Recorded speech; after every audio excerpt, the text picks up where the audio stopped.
I find it fascinating that God starts his story in Genesis with a detailed description of the setting into which he is going to drop mankind.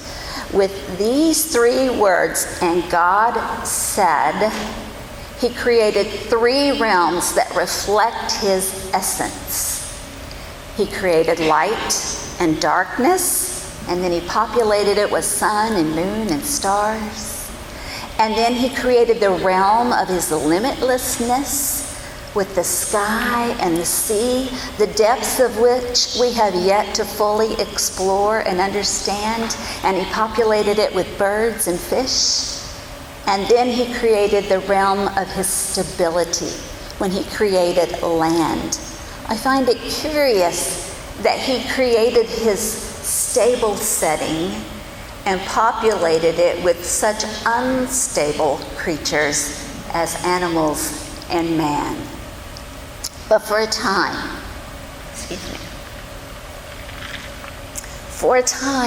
everything existed within this good setting, and it knew nothing of the physical and emotional ravages of time.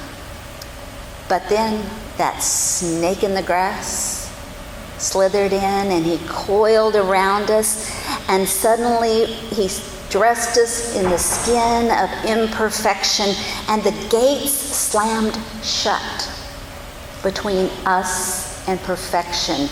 And mankind has been in search of that perfect setting ever since. In Charles Martin's book, The Mountain Between Us, he sets a fictional story in the world of my most worst nightmare. He takes 2 people, 2 strangers, and of course they're handsome because he writes a thread of romance in his story, and he puts them on a charter plane. They're trying to get out and escape a snowstorm that's coming, and he puts them on a charter plane with a single pilot. And as they're flying along, they're getting to know each other, and they're looking out the window and they're enjoying the beauty of the setting below, the rugged mountains, the trees that are covered in snow. And then their pilot has a heart attack and dies midair, and they crash into this remote Utah mountain. And suddenly, this setting that was as magical as a snow globe has become brutal when they get out in there. And there is nothing but wilderness for miles, and it reveals the truth of what this world has become. This world has become hell-bent on eating us alive. Surviving this setting will take every ounce of their resolve. Maybe you've never been stranded on a mountain that's snow-covered and left with only your wits to survive, but we have all faced physical settings that have threatened to destroy us emotionally. Maybe it was when you spent hours and hours in an ICU room with someone you loved. Maybe it was at a police station where you went to bail out your prodigal. Maybe it was at a funeral home where you were there to plan the funeral of someone who died far too young. Or maybe it was a hostile workplace, or your childhood home, or a contentious family reunion. Can you feel that cortisol just kind of kicking in? Those places are so stressful. And escaping the tension of our physical and emotional settings is why we click on those Facebook ads that show these huts out in the middle of this pristine, beautiful water, and we think, oh, that's it. That's where I can go to find utopia. And so you scrimp and you save and you finally get to go on vacation there. And when you come back, we ask, how was it? Because we want to know, if you found utopia, we're going to save up and go too. And you would be lying to us if you tell us you have found the perfect beach. Because we know there's a good chance that you had sand in your swimsuit at some point. We can tell from your blistered shoulders that you had too much sun, and from where we're standing, your hair looks like straw from the salt water. And there's a good chance that you spent one night in the restroom because you had bad seafood, or you had to go to some little remote med clinic that only had Tylenol because you got stung by a jellyfish, and twice you had to walk all the way to the office because they failed to give you towels. In this world, there is no perfect setting. God sent forth His Son. I would never presume to know why God considered the first century the fullness of time. But we do know that God thought the physical and emotional settings of this era was the perfect time to execute His plan to send a Messiah. Before we look closely at the setting of the first century, I want to take a second and define the two types of story settings that I want us to consider today. And I've mentioned them already, physical and emotional. The physical settings are things like where you grew up. Was it in this country, or was it on the other side of the world? If you grew up on American soil, you know that different parts of this country have different topography, annual temperatures, and populations. Did you grow up in the rural mountainous area of the Rockies, where Charles Martin crashed his people? Or did you grow up in a southern small town and sweltering hot the whole time? Or did you grow up in one of the crowded cities on either one of our coasts? All I have to say is I am a Midwestern girl, and you understand the setting of wheat fields that defined my childhood. There are also the physical settings of where we spend our most time, like a classroom, or, as you get older, a doctor's office, or a courtroom, or a desk tucked in the corner of our bedroom, or working in our yard, or the recliner that faces the TV, or the kitchen, or if you have kids, it's in the car in the laundry room. That's where you spend the majority of your time. And while we'll all readily admit that these physical settings can cause angst and dissatisfaction, it is the emotional settings that tea kettle need, like family.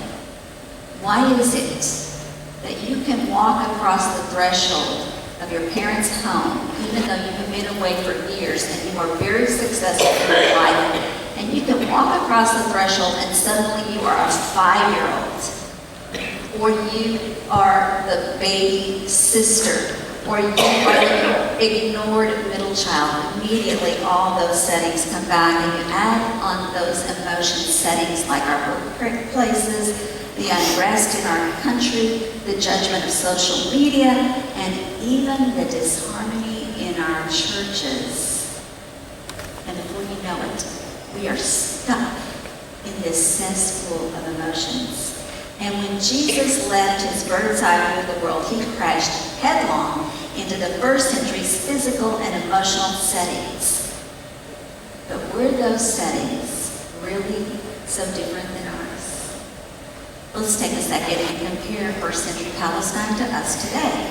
Okay, Palestine was hot, it was dry, it was dusty, it was rural, and it was urban. It was overtaxed, overgoverned, and burdened with poverty, hunger, and large populations of displaced and desperate people. Sounds like Texas to me. The entire region was spiritually hungry as well. The ineffectiveness of Roman gods, despite their excessive idol presence, was becoming more and more evident. Individuals were seeking something better for their lives. Sounds like America. In rural areas, people lived in small villages in crude stone houses or mud huts with thatched roofs. They eked out meager existences being farmers, vineyard workers, shepherds, stonemasons, day laborers, and fishermen who fished at night in tiny boats with big nets. And except for access to big bodies of water. Sounds like my life growing up in rural Kansas. In urban areas, people lived in crowded, high-rise apartments. That was news to me, that they had high-rise apartments, several stories high, with narrow streets that were fouled with chamber pots that people tossed out their window in the morning.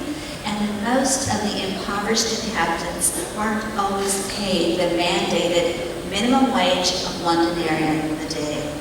Yet they worked as tailors, cobblers, stonecutters, bakers, tanners, perfumers, butchers, cooks, cheesemakers, barbers, launders, doctors, scribes, and artisans. Reminds me of some of our lower income areas in large cities today, minus the job opportunities. Rural families dined on thin porridge made from vegetables grown on small garden plots, usually right beside their house. And on feast days, they gathered around a common bowl and used a round of bread or their fingers to scoop up that rare sliver of meat. It reminds me of growing up. My mom canned everything. One year, I remember she put the tomatoes in that pressure cooker, and now, for years, we had tomatoes on the ceiling in our kitchen. And every year my dad would butcher an underperforming cow or pig. In urban areas, people had the markets that were filled with loud haggling, and the air smelled of fruit and pressed olives and baking bread and spices and freshly slaughtered meat hanging on hooks. And it reminds me of Canton on First Monday, minus the meat, maybe. In cities, rich women did not want to get old, and they spent a lot of time and money on their appearance. They paid to have oil slathered all over their body, and they went to these public bathhouses, and they had servants that scraped the dead skin from them. They got massages and facials, and they wore makeup made of coal or galena, which was a black lead sulfide, and they colored their hair, their lips, and their nails with pigments extracted from plants, anything to hold off aging. Guilty. In the rural areas, women were lucky to have one garment of rough homespun wool and a crude hair comb carved from an animal bone. Sounds like Esta Wagner. She was this farmer's wife I knew growing up, and Esta had one. She called it her town dress. And when she got ready to come to town, she took off her work overalls and put on her town dress. And she would come to the tractor store where I sold tractor parts. And every year, that's the only dress I ever saw Esther Wagner wear. City folks loved their entertainment. And the country folks would walk miles to be entertained in those 5,000-seat stadiums. Maybe they loved the entertainment too, but they went there because Rome kept them coming by throwing bread up into the audience. Because Rome knew that if they could have everybody in one place and give them the taste of blood that happened in that arena, that they could manipulate the masses into believing that they should send their sons to the battlefront whenever necessary. And it was necessary every time Rome decided to expand their borders. And it reminds me of how easily we too are manipulated by the media. And the media tells us who to like and who not to like, and we're ready to go to war because my truth is my truth. And everyone in the first century feared childbirth, aging, and sickness. And we still get sick today, we still age, and we still die. The daily struggle of living on that fine line between death and life must have been exhausting. Everything about the physical and emotional setting of the first century reeked of the death and decay that had been set in motion by sin. And again, Jesus demonstrated his compassion for the human struggle to crush, in its ability to crush us physically and emotionally, and the brokenness of this world weighed on him so heavily that he stood outside the grave of his friend Lazarus and wept. By becoming a man, the Son of God, the divine being who'd grown up on the streets of gold, came to know full well the physical and emotional beatdown a person takes when they don't know where their next meal is coming from. Throughout my childhood, my parents' small farming operation existed on the razor's edge of bankruptcy. A few years after I left home, 3 years of crop failure made that reality true. Everything they feared came true. They lost everything but the clothes on their back. It wasn't until a few years later, 20 years later, when my own physical setting was at risk, when my own physical finances were beyond my control, that I suddenly understood the tension that I had grown up with in my childhood home. There was anger and angst all the time. I grew up thinking that if I was perfect enough, or if I could just make myself disappear into the woodwork, then all of this trouble in my home that surely must be my fault would go away. And this tension and this angst of my setting bred in me this fear and this lack of self-worth and this anger and this huge disappointment in God. Because I went to church on Sundays and the preacher said that God loved us. No. If God loved me, why would he not change my setting? A God that loved me would send me to live with June and Ward Cleaver, where everything was perfect, and the mom wore pearls, and dinner was always on the table at just the right time, and nobody was yelling, and there weren't muffled sounds in the bedroom of my parents fighting it out. Last week, we looked at a parable set in the city, and the disparity of the rich man and Lazarus living inside the same setting. This week, we looked at parables set in the setting against the struggle of an agrarian setting. Shepherds chasing after sheep who wandered off. Farmers planting seeds that don't germinate. Weeds springing up and destroying their crop, their hope for that year. Fig trees dying, and bad guys lurking in vineyards that were poorly and sorely mismanaged. While most of our livelihoods do not depend on crop production and failure, first century historians like Josephus tell us that those people were pretty much like us. Children laughed, people danced, people got married, they worried over their bills, they got hungry, they got tired, they faced sickness, they lived through war and unjust regimes, they got old, they lost loved ones, and they longed for a better life, and like us, they swarmed Jesus with this one question in mind: are you going to change my circumstances? Are you going to change my setting? I want peace, and it is eating me alive in this world.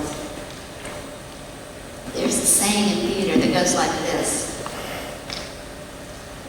if you put a gun on the mantle in Act 1, it better go off by Act 3.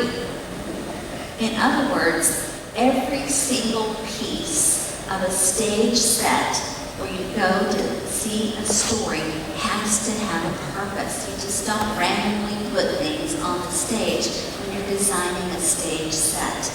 In Genesis 3:15, God puts a gun on the mantle, so to speak, when he promises the arrival of one who will crush the head of Satan.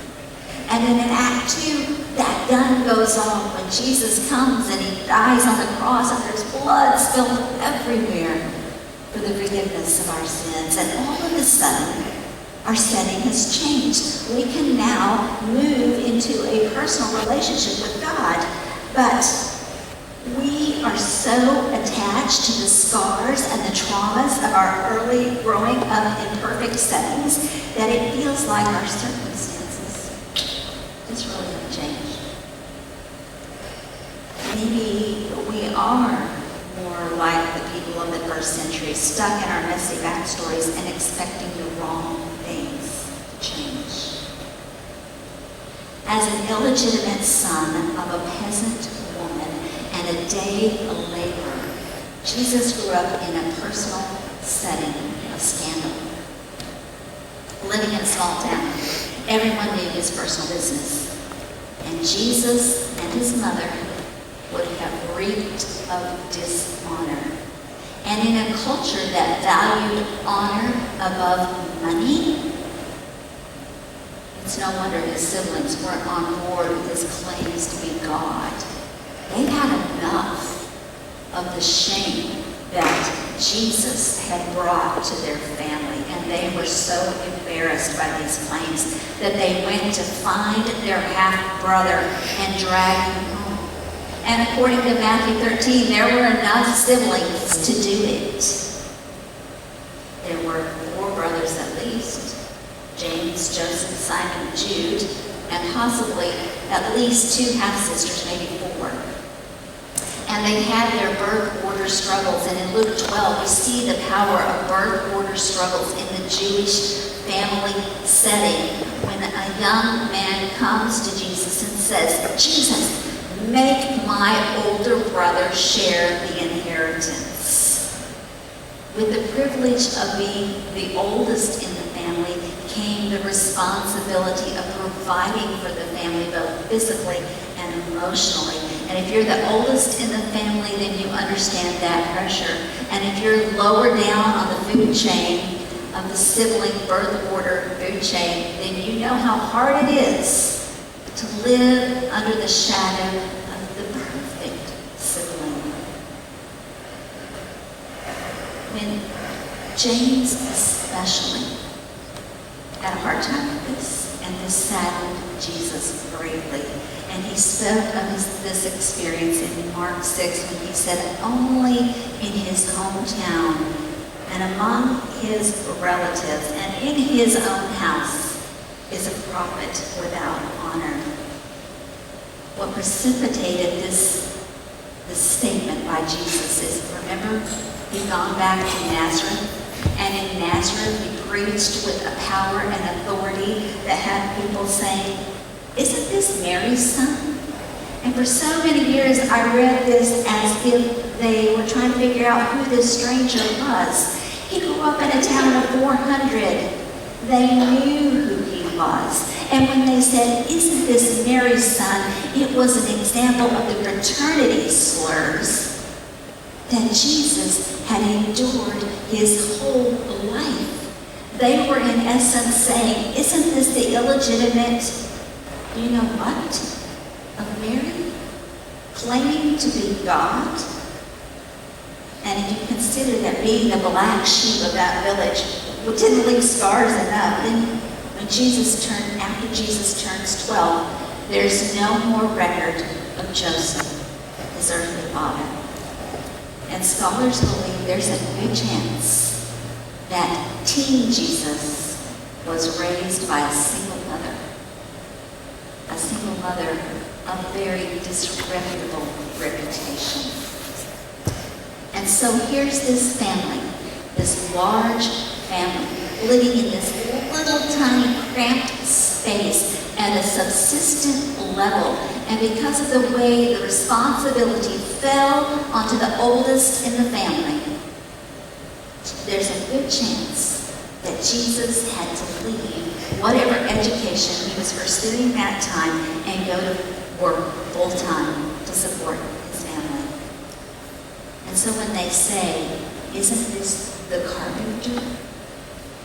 Not only is it a derogatory slur on the profession that he was working, because both stonemasons and carpenters were not very well respected, but there's a good possibility that these very self-pious Jews did not appreciate that Jesus had gone to Sepphoris to get work building a pagan city when they were sitting at home starving to death, waiting on God to change their circumstances. But after you take a closer look at Jesus' personal setting, you can't help but admire what Jesus did with his life. We see a man who refused to let his personal setting of the past dictate his future, to keep him from fulfilling God's plan for his life. What we see is this outcast pauper with little formal education, who spoke low-brow Aramaic, learned to speak the complicated languages of Hebrew and Greek. We see a man who can go toe-to-toe with any Pharisee or any religious leader, quoting one scripture after another. We see a man who ate in the home of the educated and managed to keep up. We see a man who ate with the rich. He mesmerized crowds that were culturally mixed for hours with his sermons and his wisdom and his stories. And he garnered financial support of one of the richest women in the region. In Luke 8, where it says Joanna supported Jesus out of her own means, Joanna was the wife of Cusa, and Cusa was Herod's second in command. And this is my favorite one. Jesus won back the support of his family. Because in Acts 1, we see James, the brother who had a very hard time with his older brother's success. We see James in the upper room, and we see James being covered with the Holy Spirit. And in Corinthians 9, we see James and his brothers traveling abroad to preach the good news of Christ. And according to historians, James had knees like a camel because he was on them so often praying. And in the end, James was stoned to death in Jerusalem, proclaiming his brother's mission to restore the kingdom. There is plenty of scientific research to support how our backstories, how our early settings shape us. But there is way more support for the overwhelming record of people who refuse to let their past define and limit their story. And that record is led by Jesus Christ. Gail McWilliams was one of those people. In 2007, our church hosted an area-wide pregnancy crisis support banquet, and we invited Gail McWilliams to come be our keynote speaker. And Gail McWilliams sucked me in the moment she came through the door. She was funny, she was loud, she was beautiful, she was brilliant, and she was blind. Physically, completely blind. And Gail's story goes something like this. While she was a few months pregnant with her second child, Gail's eyesight dimmed. And the doctors told her, "You are a diabetic, and if you don't abort this baby, you are going to lose your eyesight." And Gail said, "The decision's made. I choose my baby." And as medically predicted, Gail delivered that daughter in total darkness. And she went on to have 3 children whose faces she would never see. But Gail didn't let blindness hold her back. No, she didn't. She went on to become one of the most sought-after motivational speakers in our country. And she would fill stadiums with people who wanted to know why she was so full of joy. She was so optimistic about the power of Jesus to change her setting that she kept her car keys in her purse. And while I was going through my dark night of the soul, and after our ministry ended, Gail would call me up and she'd say things like, "Tell me where those cowards live. And I'll come over there, I'll drive over there and get you, and we'll go in their house." Or she would say things like, "Vengeance is mine, saith the Lord, and I'm sending Gail." But a few weeks of Gail calling me almost every day, she finally wearied of my inability to see any hope in my dark setting. And one day we were talking along and I was whining about something, and finally she just said, "Lynn, stop. I just have to ask you, are you stuck or are you strategically positioned?" I said, "I don't even know what that means, Gail." She said, "Everything that has happened to you has happened for a reason." I said, "Are you telling me that God destroyed my world on purpose?" She said, "No. I'm telling you that the dragon has destroyed your world and he's tried to destroy mine.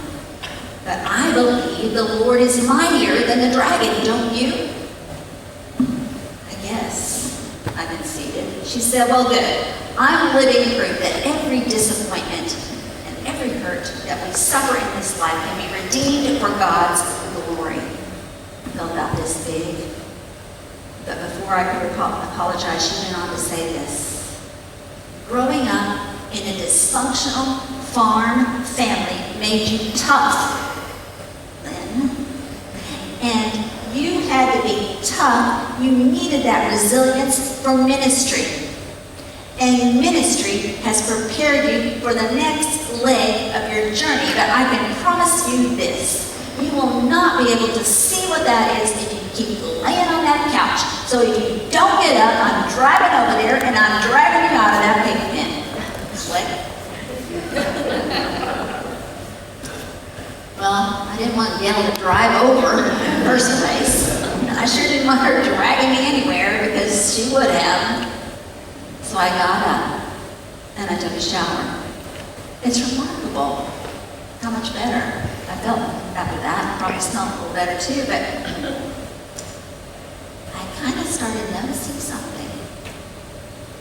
Nothing about my setting had changed. We still didn't know what we were going to do with our lives. We didn't know how we were going to pay the mortgage. We didn't have much of a savings left. Nothing about my setting had changed. What had changed was me. All of a sudden, the faith, everything that I had professed in 30 years of teaching ladies' Bible class came true in my life, and I suddenly had this peace and a hope that everything was going to be okay. When I lost Gail a few years to cancer, I lost a true friend. But I will never lose the lifelong truth of a blind woman's ability to see into eternity. Gail saw the perfection of the world that is promised us, and she would not let the death and decay of this world keep her from getting there. Jesus reiterated his promise when he said, "Come to me, all ye who are weak and heavy laden, and I will give you rest." In his kingdom, everything is so perfect we can sleep. Because the sheep don't run off, crops don't fail, and people don't lie in wait to destroy us. And the world no longer has the power to eat us alive, because this world is not our permanent setting. Jesus' arrival into the first century was not random. It was preordained and it was well prepared. And here's the good news of Jesus story, and I want you to hear this if you hear nothing else. The Savior who came at the exact time the world needed him still comes for us today. We are not stuck in the messes of our past. We have been strategically positioned for the future, and that's the story we must tell. God bless you, women, as you go forth this week.